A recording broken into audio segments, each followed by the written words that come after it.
probably the biggest song on here, King Park, where it's...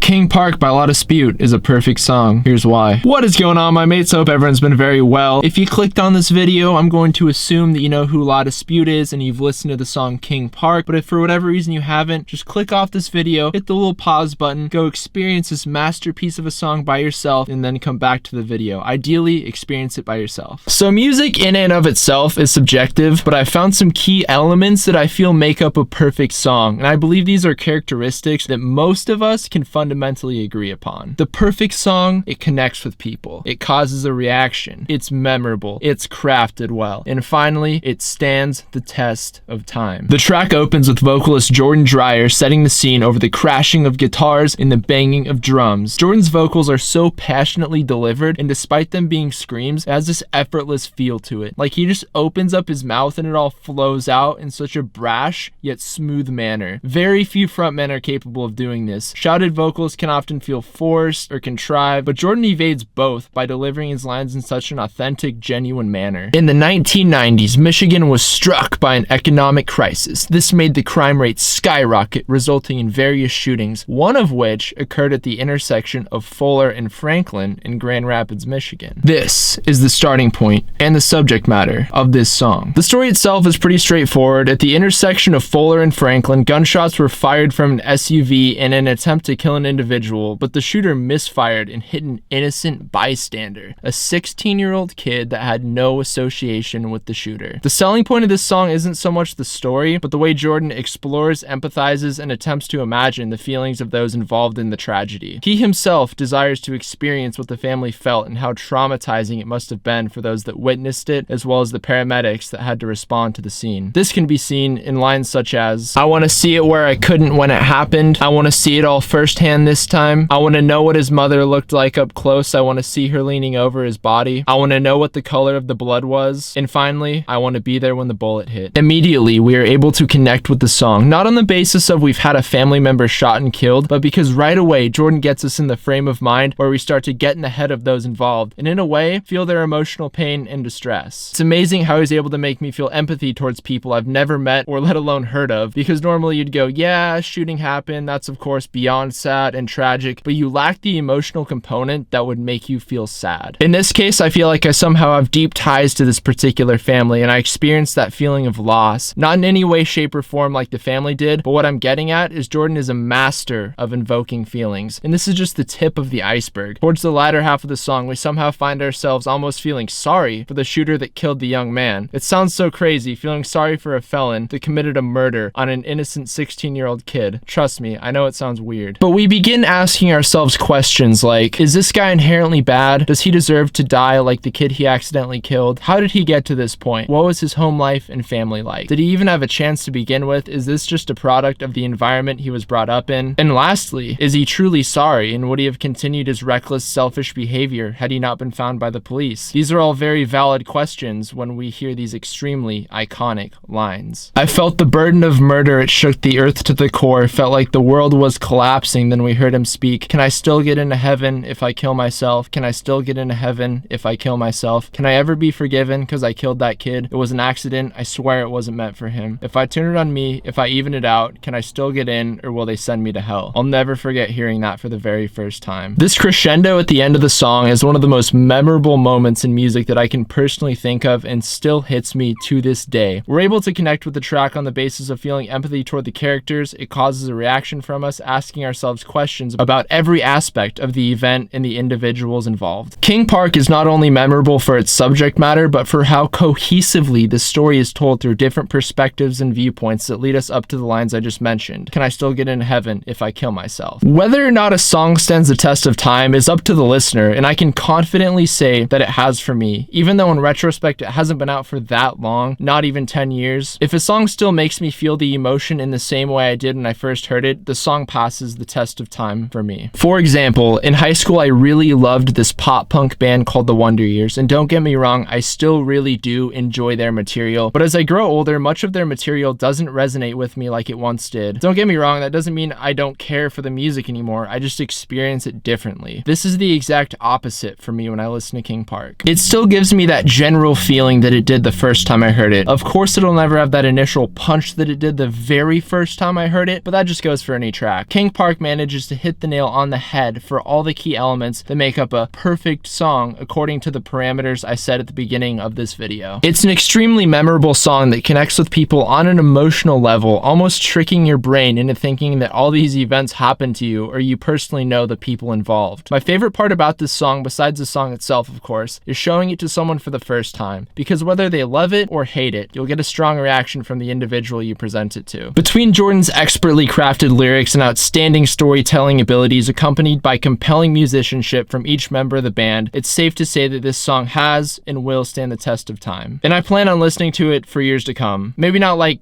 every day, but every so often, you know? My mates, thank you so much for checking out this video. If you made it to the end, thank you very much. That means a lot to me. If you enjoyed it at all or were like, hey, this is kind of cool, that'd be tight if you shared it on social media. That's all I really ask. Just a little share. But anyway, my mates, thank you so much. Have an outstanding balance of your day, and I'll see you all very soon.